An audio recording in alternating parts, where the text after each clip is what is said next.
I'm Julia Valentine, co-founder of Digital Evolution Institute, and I'm very happy to welcome Belen Gomez, Vice President of Strategic Initiatives and Communications at Equilar.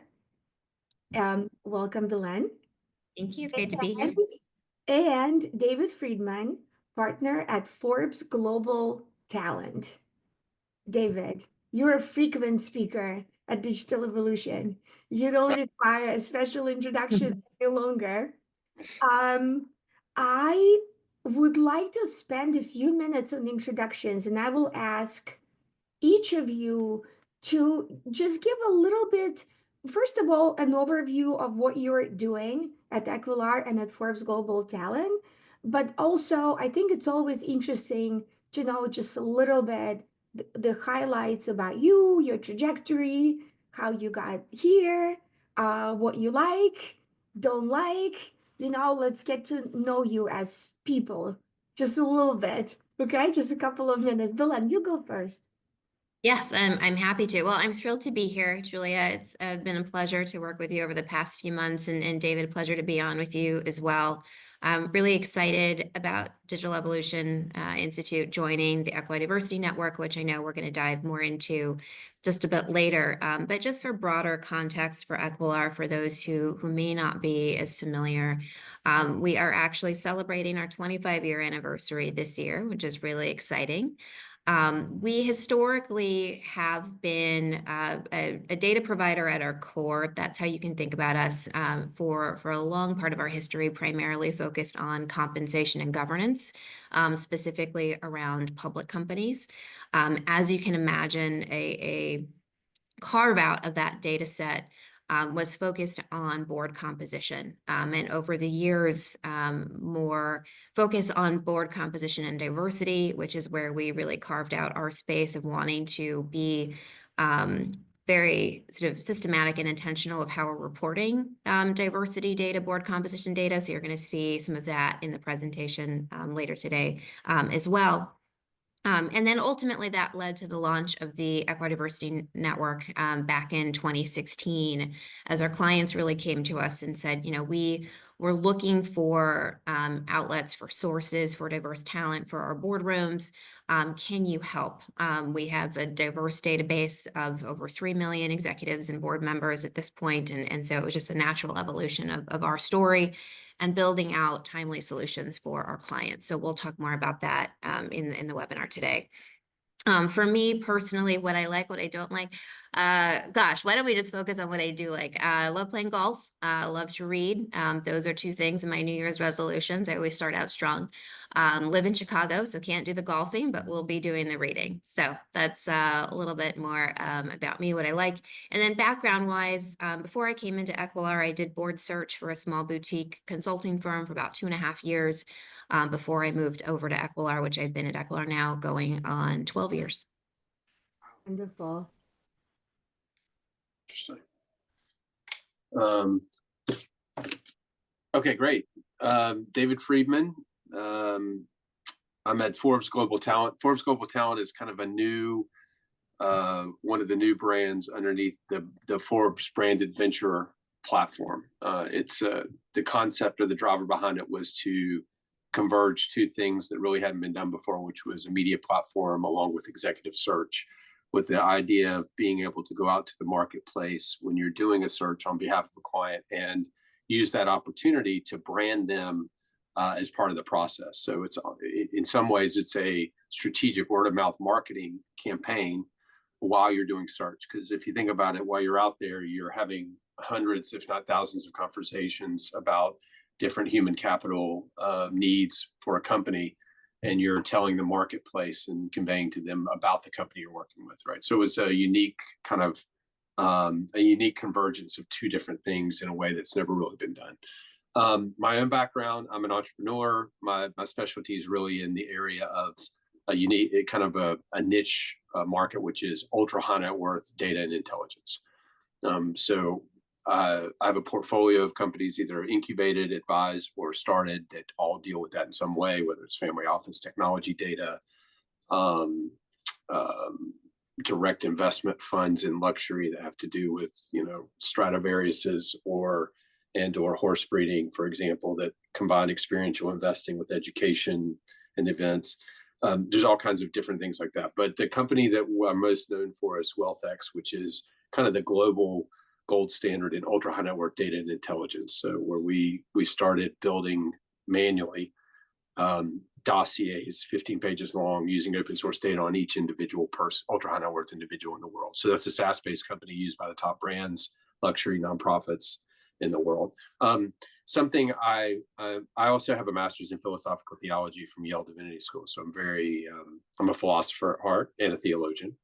So one thing that I'm really excited about, I'm now kind of a senior advisor to a new fintech company, not new, it's about a year old, for former S&P executives that govern the indices. And I'm really interested in the growth of faith-driven investing, which is of aligning your values and your faith with your portfolio. And the portfolio, the liquid side of the portfolio or private, being an expression of your internal values and faith. So I think this has been happening. There's lots of people have been doing, but now it's kind of a zeitgeist of our culture to express who we are. And so in some ways, faith, I think, could become the new ESG on the investing side and DEI within corporations. So because if you think about the world, a majority of the people in the world have some passionate faith.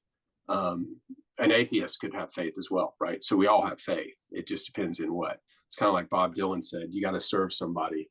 It may be the devil or it may be the Lord, but you got to serve somebody, right? So I'm really interested in faith-driven investing, and we're about to launch in this group a new index with S&P.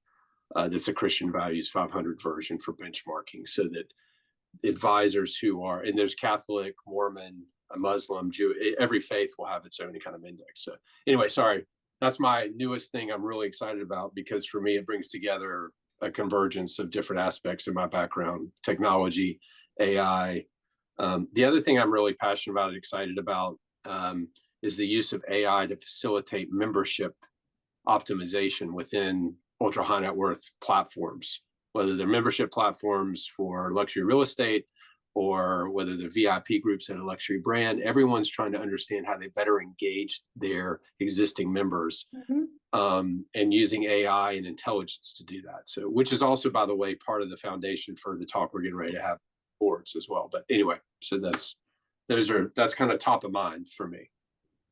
Well, this is fascinating, and thank you both for sharing what you're concerned about and what you're working on. The partnerships between Digital Evolution Institute and Equilar and Forbes Global Talent are important, but people are even more important. And so I really thank you for always just discussing what you think about, what you're passionate about, because I think that it helps us connect with each other much, much better. And having said that, I want to delve into Belen, I want to delve into the trends and hiring landscape for board hiring. And the reason I want to ask you this question is because you have the database where you can actually, run some of the searches. We talked about data helping us get to, where we need to get to, get to our goals. And so what can you tell us? What have you gleaned from your data? I'm just sharing my screen. I just want to make sure Perfect. everybody can see it, if that's okay. Yes. Put it into presentation mode. Excellent. So let me go back to the first. So just to provide some context on the data, just in preparation for this webinar, we talked about bringing in some of the board composition, in particular, diverse composition data, and also looking at our database for how our clients are searching, building out their pipelines, building out their long list, their short list for open board opportunities. So I'm going to take you through, just as an intro to that, the board composition diversity data that we have, which we track on a quarterly basis. So we're looking at this quarterly. We're reporting on gender representation across public boards in particular. I should mention the analysis that we do is looking at the Russell 3000, so the largest 3,000 public companies in the US, and then sort of other diversity metrics that we'll dive into. So why don't we start there just to give you a sense of what that looks like. So we've been tracking, again, the gender representation across boards, public companies, since 2016. And have seen quite a change, a shift, as you can imagine. I just show the data going back to 23, but you can imagine in those early days in 2016, we were seeing, 11, 12, 13% representation. So made a lot of progress, still a lot of progress to make. So overall, women representation on boards is sitting at Russell 3000 boards, sitting at about just over 30%. This is sort of recently surpassed this particular mark. I think one of the exciting things that we see in the data on a quarterly basis is just how many open seats are filled by women, which at its peak was nearing 50%. Seats that were available or being filled each quarter were filled by women, which obviously helps the overall statistic that you're seeing here.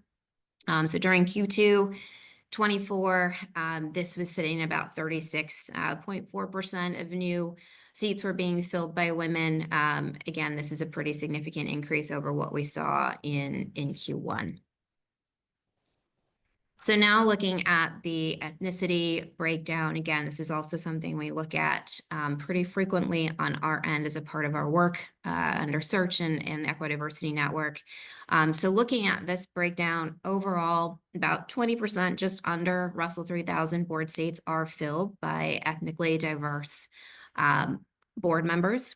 This data is aggregated on our end either by publicly available sources, so think it's disclosed in the proxy, partnerships that we have with LCDA, ELC, and others where these board members are being identified, et cetera. So that's how this data is being aggregated.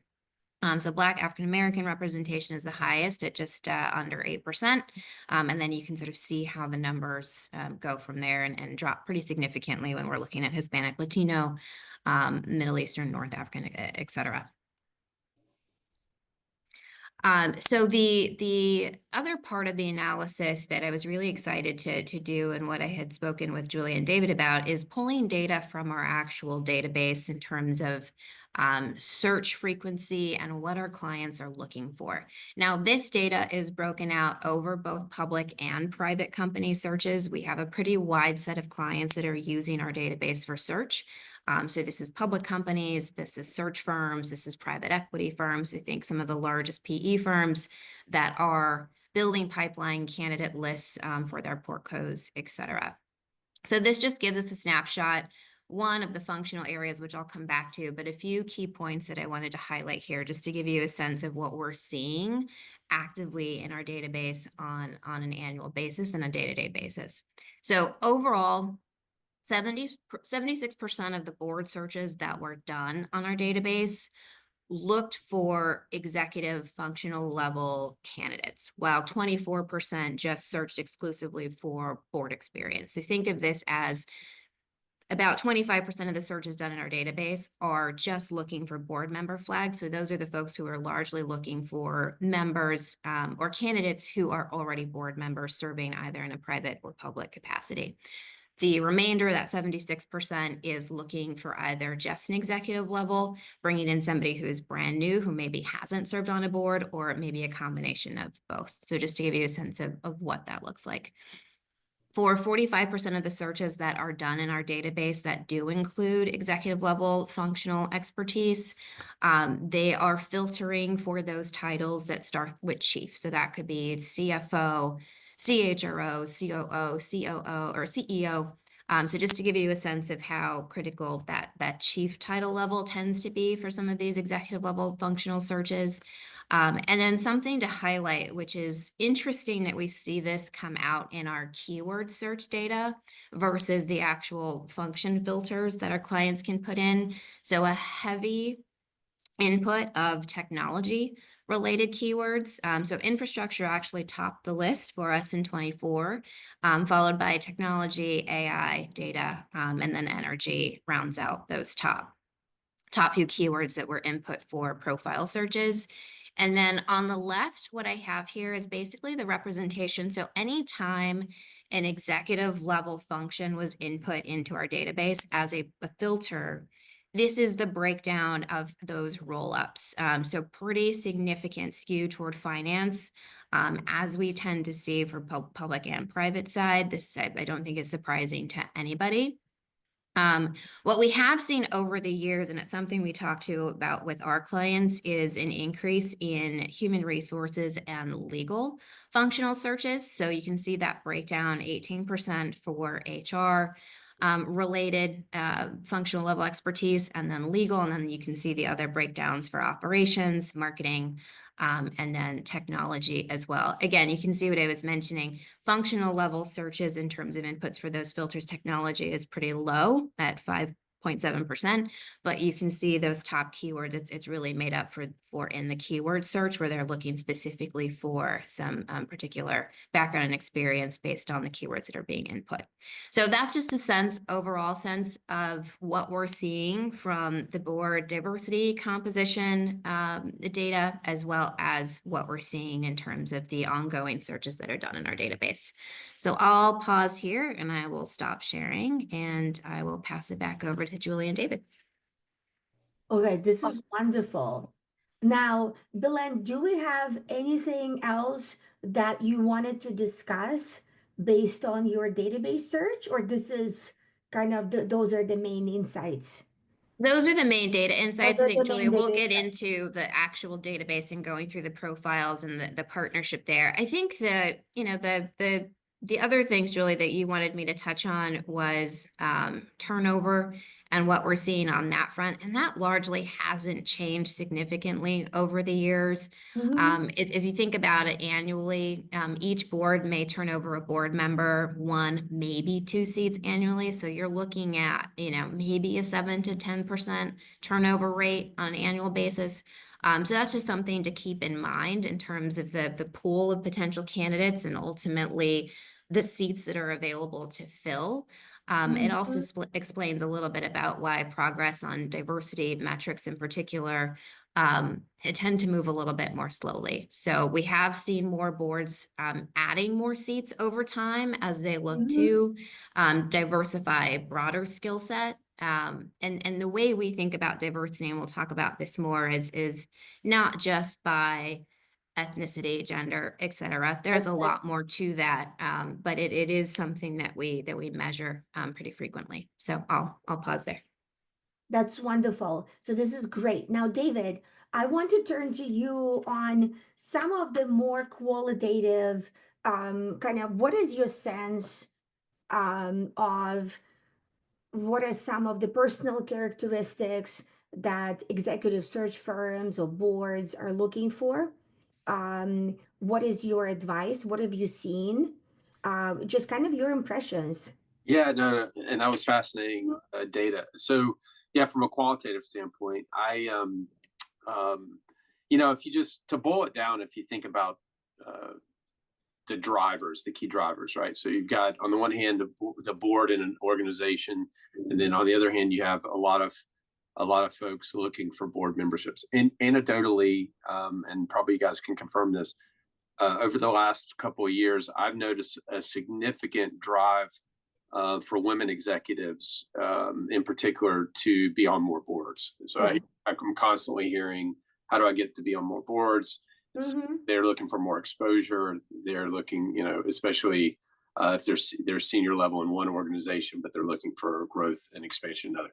I would just say qualitatively, if you pull back for a second, and think about it, right? At the end of the day, if you're someone looking to be on a board, there's a few things, right? Or let me start with the board trying to recruit someone.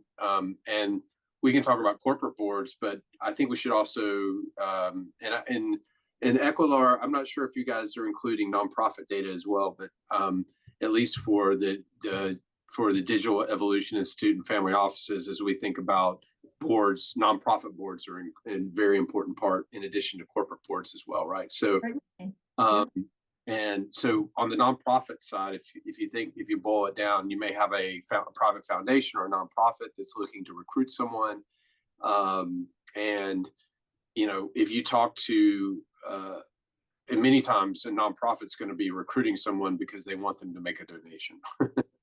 That's part of the expectation if you're talking about nonprofit boards. Now, why would someone join let's talk about two different scenarios. One is a board trying to recruit someone, and why would that individual who's significant, let's say they're a prominent person, a major donor, or a significantly influential individual, why would they join the board of a nonprofit or a corporation, for example? And I think we can always boil their motivation down to two things. One is they are interested from the content perspective. The company is interesting, what they're doing, maybe they're strategic, maybe it's a venture-backed growth company. Intellectually, it's stimulating for that individual to join the board. That's a key driver. And so let's call that content. The other is connecting the dots. Many individuals, especially when it comes to nonprofit boards, and they're recruiting someone, a lot of times the individual they're recruiting may not have a passion or a fit with the cause of the nonprofit. In other words, they may not be incredibly passionate about what they're doing, but they like who's on the board, and they're interested in building relationships. And so relationships, if you look at those two, boiling it down in terms of the two kind of key factors driving a candidate's motivation for joining a board. Now, that's one side. If you're thinking purely commercial in the corporate side, it's about competencies and connecting the dots and who else is on the board and the relationships and building their brand image and so forth. I'll throw one other kind of bucket into the ring here that's kind of outside the box, and that is countries. So countries, through their citizenship investment programs, are seeking to engage different people and competencies that they can bring from an economic development standpoint. And we at Forbes Global Talent are working with Arden Capital, which is one of the top consulting firms in the government of Grenada. We just launched a program where they're actually actively seeking individuals to be part of their advisory council to bring in competencies that they don't have from a country perspective to advise on economic development. But underneath them all is the same things. Do you have the competency we need from a board perspective to help us govern and run the board in the right way? Do you have experience as a board member? Like, it's interesting, the data she showed, it looks like many of the boards are okay if you haven't done that. But if you're an executive level, and maybe you can comment on this, I'd be curious. Is the assumption there that they have a competency that they want on the board, even if they haven't been on the board before, behind that data, behind the 75%? Is that? Yes. So it just means that those searches are including executive level. And when I show the database, you'll see there's actually inputs for executive functional level expertise and background and board specific. So it's really segmenting between, okay, this search is including, I want somebody who served on a compensation committee or a nom-gov committee or audit. They can get very specific. So this is us just segmenting, okay, these are searches that are actually open to those who don't have that level of experience, but maybe have a functional expertise that they're looking to bring on. Got it. So, which I think that's super helpful for people to understand that a majority of those were based on functional level, not based on because so many people, I find everybody wants to get on more boards. That's not true. A lot of people who are already on boards want to go down, but people that are on boards want to get on more boards, right? So, especially if they're compensated. So for board membership. So I think that's an interesting lens that she has. But so those are be kind of the key factors we see at a very high level if you're trying to kind of summarize, at least from a human behavior and from a recruiting standpoint, why people join, what boards are looking for. So it's competency, connecting the dots, and it depends on what type of board and what the strategy of the board is, right? So it can be governance, can be growth, it can be a specific role, like she's saying. So anyway. Well, first of all, I wanted to answer quickly. In terms of the slides, we will ask Belen for the slides. We will post them. We will post the recording of this webinar. So before we go into the demo of what Equilar can do And obviously, I want to discuss just a little bit the partnership between Digital Evolution Institute and us becoming a part of the Equilar Diversity Network. So we'll discuss that. But I wanted to recap, Milan, what you've just said, and David adding your qualitative factors. So let's see if we can connect the dots and tell me what I'm missing.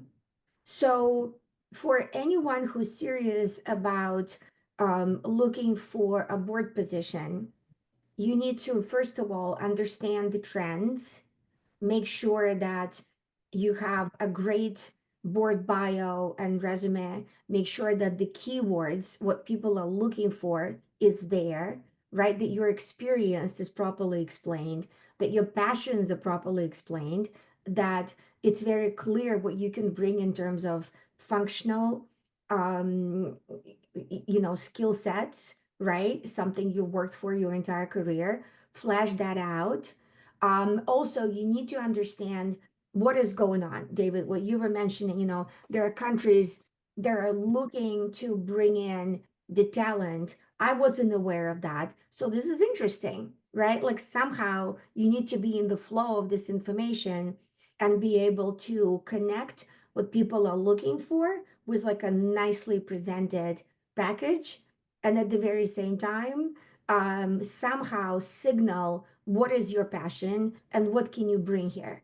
Because on some level, people understand that, yes, you're there, it's a job, it's a well compensated job for the amount of hours that you spend, but it's also something that you're probably going to be very interested in doing. Like you should be on some level interested in the content or helping this particular company grow or helping this country do its business development. Like there's got to be some kind of connection where it's very clear that you're willing to be there and you have a lot to contribute. So chime in, tell me like what is missing, like what are the other factors that you see that I've missed in this whole kind of connecting the dots. No, I think that's it. I think it's competency and connections. I think the boards are looking for competencies and people are looking for connections and to build out their experience. I mean, the only other thing I would add is that it'd be interesting, and you probably don't have the data, Ellen, but what percentage of board recruiting is cold versus identifying a candidate and reaching out to them cold versus done through relationship? Because qualitatively speaking and anecdotally, I would say a majority of board recruitments come through an existing relationship, people that knew each other and they got recruited. I don't have the data to support that, but just in terms of human nature and the way that things work in life and relationships, and most anecdotally, most of the people I know on boards, if you drill down, they'll say, well, I knew so-and-so and he was on the board. Or board recruitment typically is relationship. So that would be, but I think those are the categories: connection, competency, and connecting the dots. Yeah. And yeah, just to add to that, David, and you're absolutely right. And I've seen different stats in the past. I haven't seen it frequently, but I can't imagine it changes significantly. But it's usually in the range of like 75% to 80% are network based. They are not seeking out consultants or recruiters on the search. It is really just, who knows who in Right. those board meetings, and then, building their candidate lists off of that. And then the remainder is, through a formal search process. So that's sort of generally what I have heard.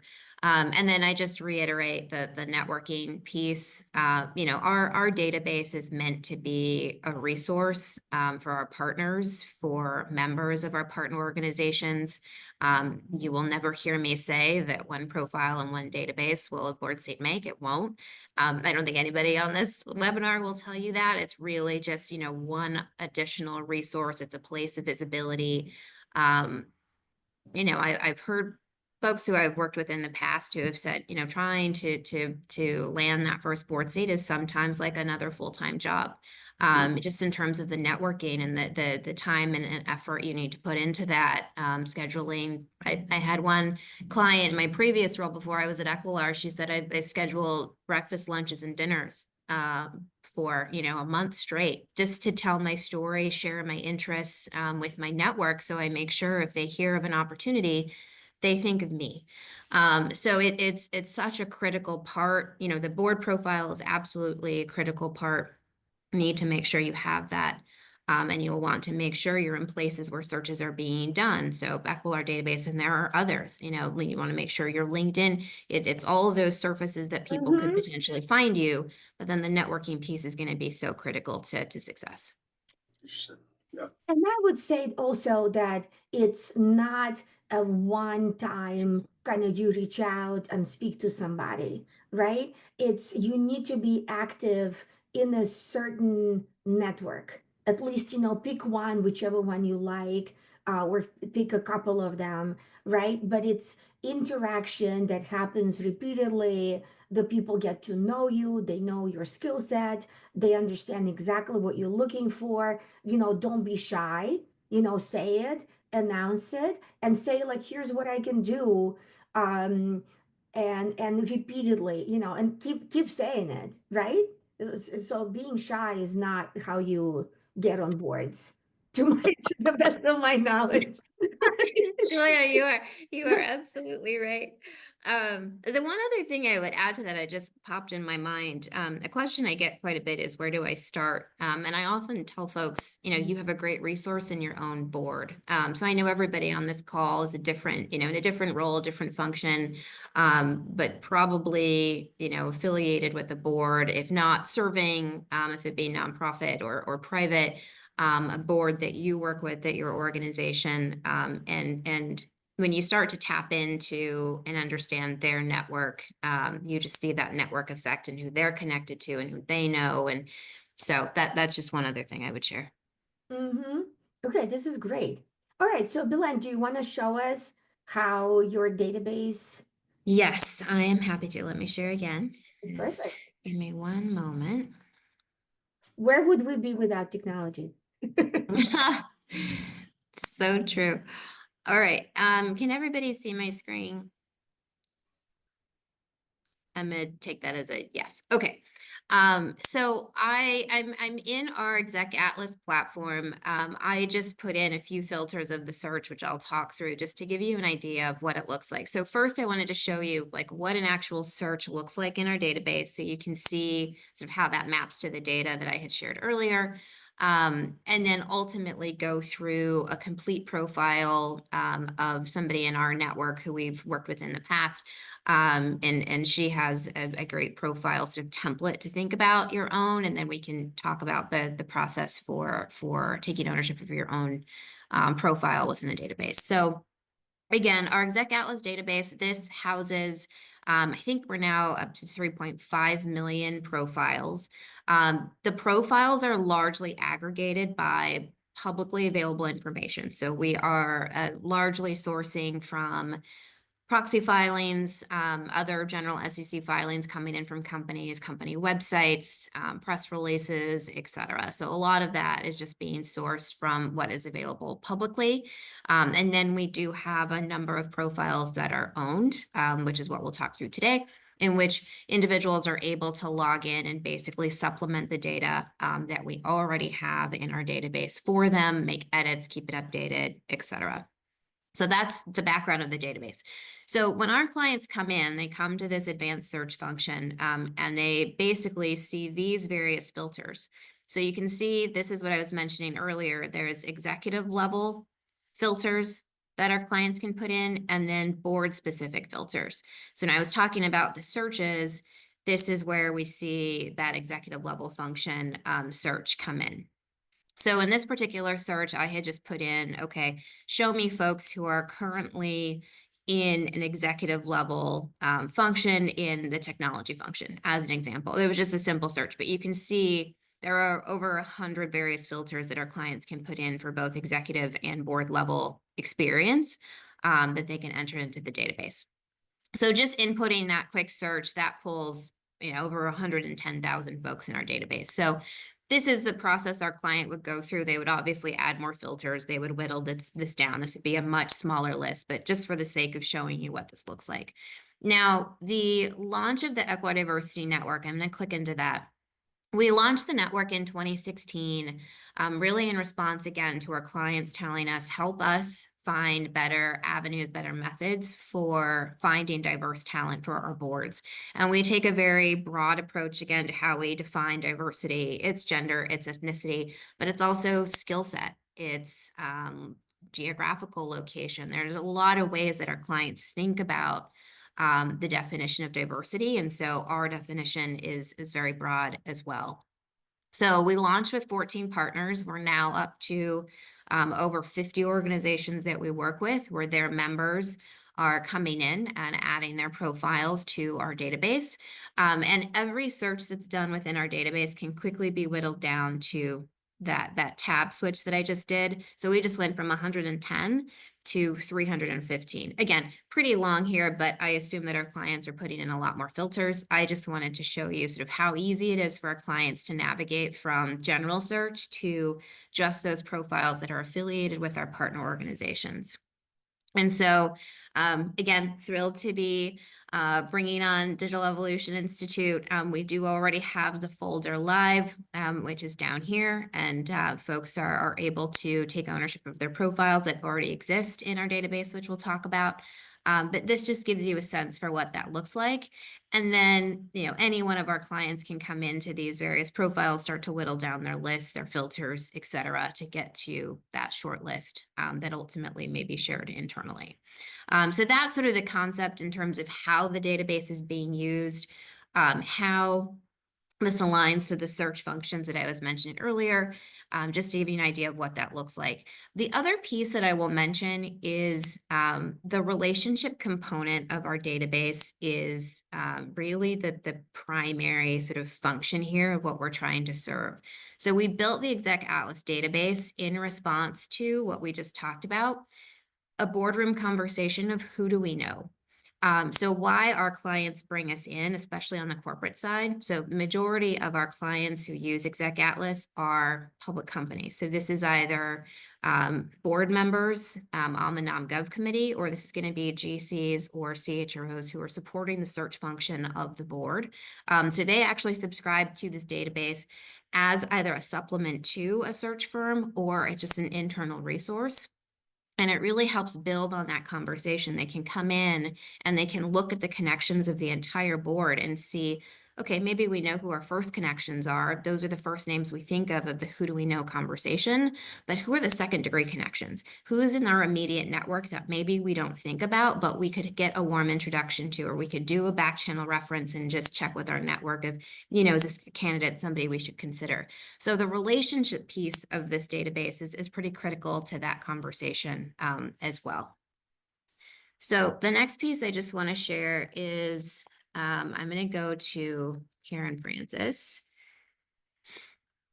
She is a member of a few partner organizations. So what you're seeing on the screen here is a sample profile of Karen.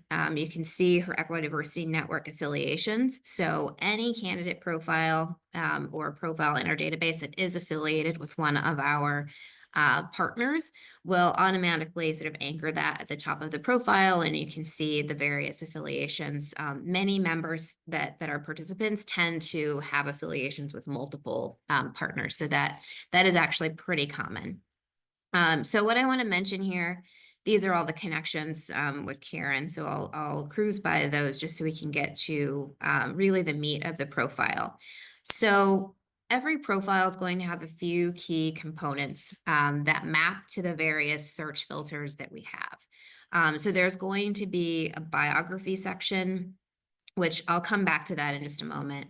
The experience timeline, this is going to be public, private, nonprofit, academic affiliations, etc. So you can see all of those are listed on the left, what we have for Karen. This is going to be publicly sourced and also input by Karen, education, and skills.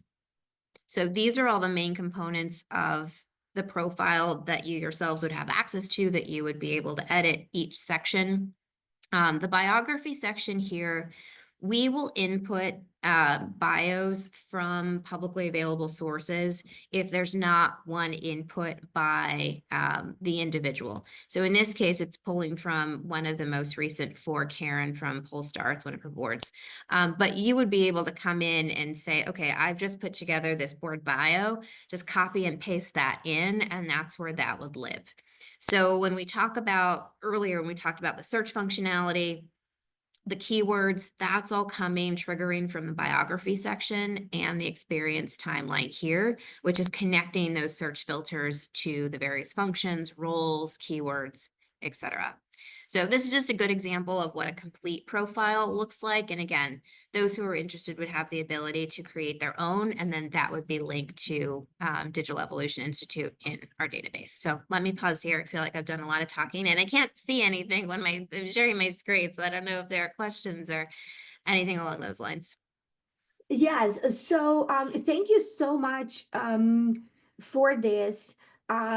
This is absolutely a fantastic demo. I'm going to talk in a minute about how this works with Digital Evolution Institute, and there are a couple of questions that I want to address. But David, do you have anything that let me ask you just in case you had some remarks?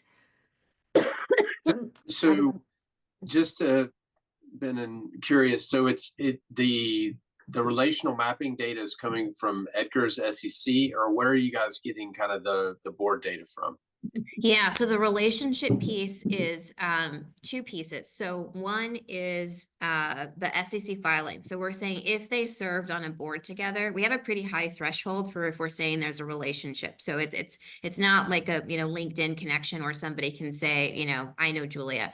It is we're mapping the relationship. So if they served on the same board, or if they're in the same proxy together as a named executive officer, as a top 5, we are assuming that there is a relationship and they know each other. And then the second layer on top of that is number of years. So if the years of that overlap are longer, then that would then imply a stronger connection in our database. So that would be highlighted, differently than somebody maybe who just had an overlap of a year. So that our clients have a better sense of, they overlap for 5 years. They probably have a relationship enough to do an outreach and say, hey, can you give me a warm intro or a back channel or whatever that might be, versus, maybe it was only 6 months.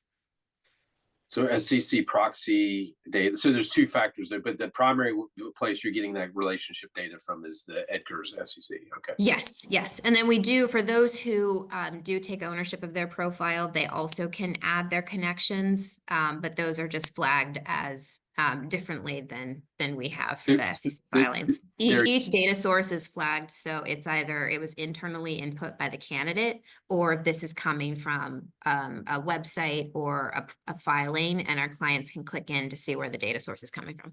Got it. So SEC and user generated, basically, which are the two. That's a good combination. So, okay. Yeah. Sure. It is a great combination. And Belen, private equity funds also use your database, right? So Yes. who are the primary? Talk to us Yes. just a little bit about, Yeah, happy to. And yeah. I think I mentioned this to you, Julie, and I don't think I sent it over, but I should, and I'm happy to share it. So we've actually done some in-person events more recently, so I can send those videos.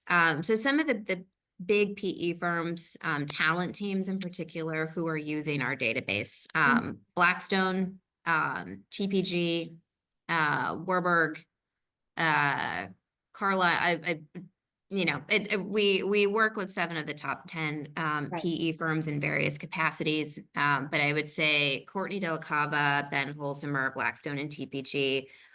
Those have been tremendous sort of partners and supporters on our end, and have done a number of talks with us in terms of what they look for, in terms of building out not just board level but executive level talent for their portcos, and some pretty interesting tidbits shared there. So I'm happy to share those resources as well. That's wonderful. And so one of the reasons that Digital Evolution Institute started getting into these partnerships is because a lot of times you can go through your school. So I'm a Columbia Business School graduate. I saw within your database that CBS, nominates board ready members, or Harvard would nominate, right? So there are many universities that would nominate. There are also membership-based organizations like Athena or Extraordinary Women on Boards, they also nominate. We have a network of people who are very hands-on, they're active, they're kind of, technologists and family investors, family offices. There are people who are very active in their fields. And so we're a network for people who are just go-getters, right? So we're super interested in being a part of this because we do have the go-getter members. And so anyone who would like to be nominated through us, email us at info@digitalevolution.institute. We are a member-based organization. So this is a way for us to engage with you and for you to engage with us. And you can get nominated to the Equilar database through us. Okay, so that's just something that I want to make very clear. And then I have a question here from Garrick Jones, who's asking, what is the outlook pertaining to the business of sports spaces and athletes being a part of these conversations? And Belen and David, how would you answer that? If you have a background that's not necessarily a strictly business background, but you are an Olympic athlete, or you are, former NFL, or, you've played for a major league, you're highly accomplished, you have the discipline, obviously, and you have a ton of skills, and probably at this point, you are in business. How do you view kind of your non-traditional backgrounds, within the board space? I'm Not happy to. everybody at I know. once. I'm happy to go first. So Mhm. in my past life before Equilar, I worked with a number of folks because our services were both for boards, but then also for individuals who were looking to be placed and really needed some work on building of profile and positioning and so on. And I approach that similar to how I approach all of those conversations, which is it's really about how you build your story and translate the experience you do have Right. to the types of board opportunities that appeal to you, right? So it's about identifying where do I actually want to serve? And then how do I translate the experience I do have, Julia, as you mentioned? I mean, it's leadership, it's grit, it's, so it's all of those things. And how do I translate in a way that will resonate and speak to the opportunities that I'm looking for? And that would go for either, a sports background or nonprofit, and I'm looking to move into, a corporate. So it applies sort of universally, I think, in terms of framing the conversation of where am I trying to go and then what translates to get there. Frankly, again, the data I show, a lot of the searches that are at least done in the Equilar database are looking at executive level experience, functions, et cetera. But that's not to say that there's not, interest and opportunities for those that maybe have a non-traditional background. It's just about how to tell that story.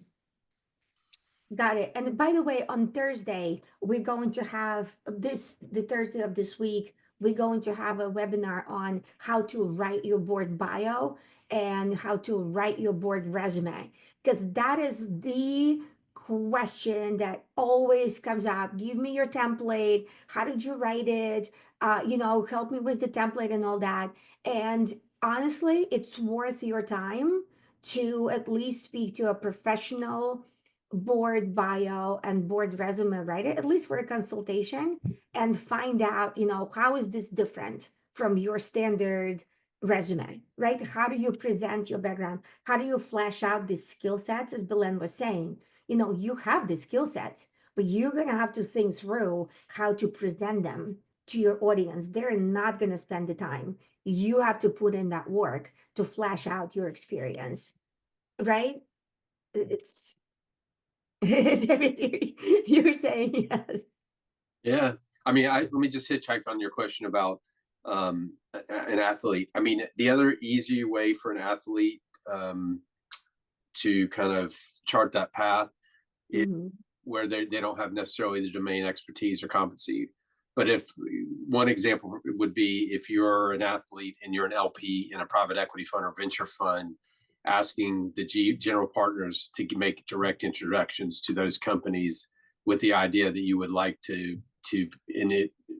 And there are things obviously you can bring to the table that aren't a direct fit probably in the beginning, but that's one way to leverage. If you're an existing LP, I think you can leverage that with the GPs to say, I'm looking to join directly to be on the advisory board or board of directors and get an introduction that way. I've seen that pattern and strategy before used by athletes as a way to build their resume around boards or advisory boards with companies that aren't necessarily within their domain expertise. Right. So you need to know to ask for that, right? So that's like at That's the minimum, right? That's You right. need to know to ask for that and probably have like your 3, 5 bullet points. And here's what I can bring, Right. Yeah. I think right? right. You need to know to ask Yeah. and be able to answer it. Yeah. Yeah. Okay. Okay. That is great. So I think that we have, we have answered the questions that I see here in the chat. So let's just do the final remarks. So what are the parting thoughts that you have for us, kind of in conclusion? I'll go first, and then Belen, you can wrap it up with some data, your expertise from quantitative.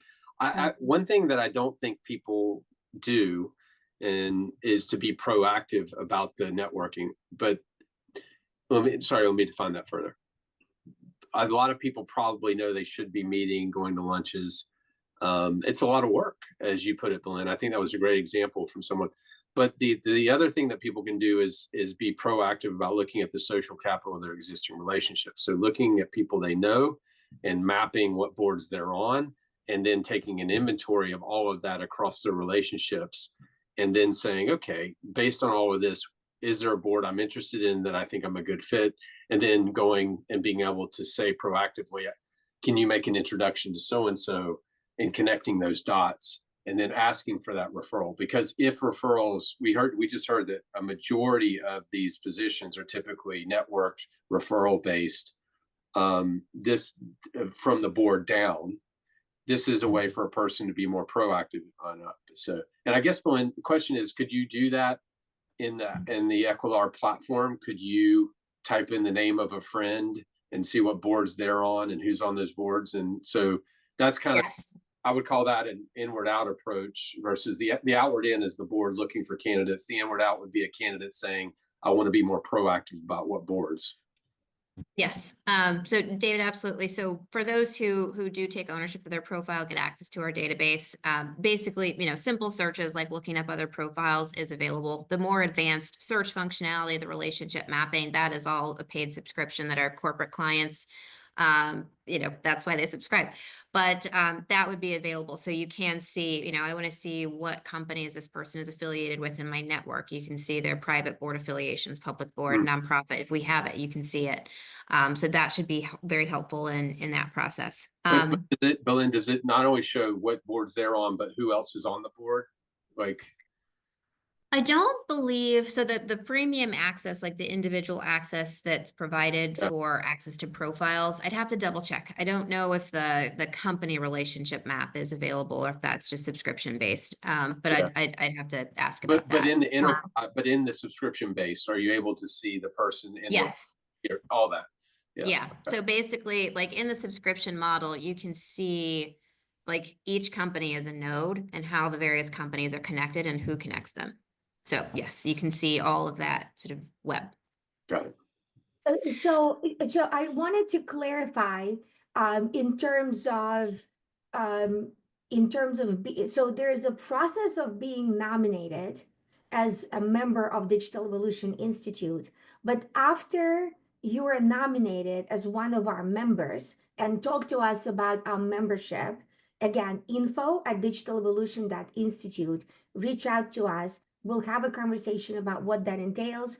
All the information is on our website.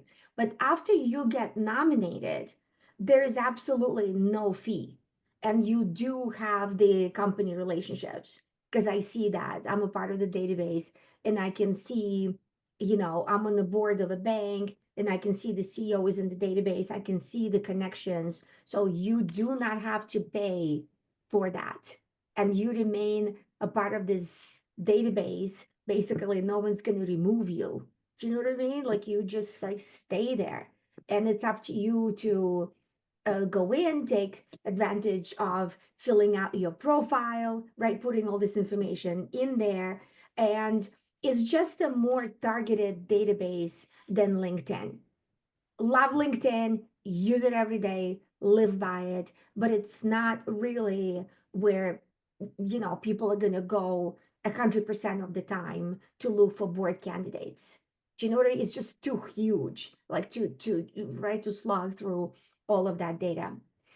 Risk management and insurance. Is there a background, Belen and David, off the top of your mind? I would think that risk management and Risk fabulous management, yes. background. Yeah, historically. I haven't, in full transparency, I haven't seen insurance as frequently, but definitely, in years past, we've seen risk management as top keywords, bio keywords that were put in. I want to say like 2 or 3 years ago, that was in the top 10, at least, if I remember correctly. So, the trends change year over year, different buzzwords, different keywords. A few years ago, ESG was huge. We saw that environmental sustainability was all over the keywords input. So, and now we don't see it as frequently. So, it kind of ebbs and flows, but risk is a perennial one that is always usually there. It may not crack the top 5, but it's usually sort of an underlying.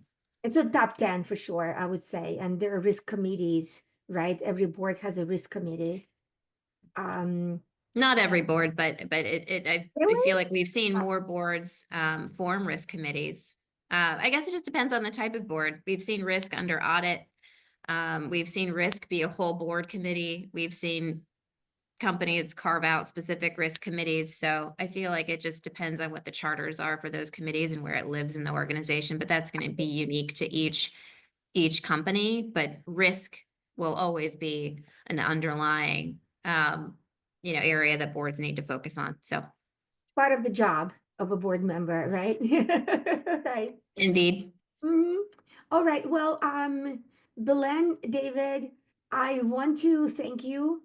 I always learn something new. I learned about faith-based investing and that stuff. Well, I mean, Belen, could you see a future where faith is one of the categories? I think we're going to head there pretty quickly. Yeah, and we talked about that in our prep, David. Let's take that offline. Let's have a conversation about that. I think absolutely. Yeah. That's interesting. So no, listen, we all need to hang out together to actually figure out what's going on out there, in the market and prepare adequately. So I thank you so much for being a part of this webinar. Thank you for being our partners. Thank you for being friends. Thank you for sharing your time and wisdom with us.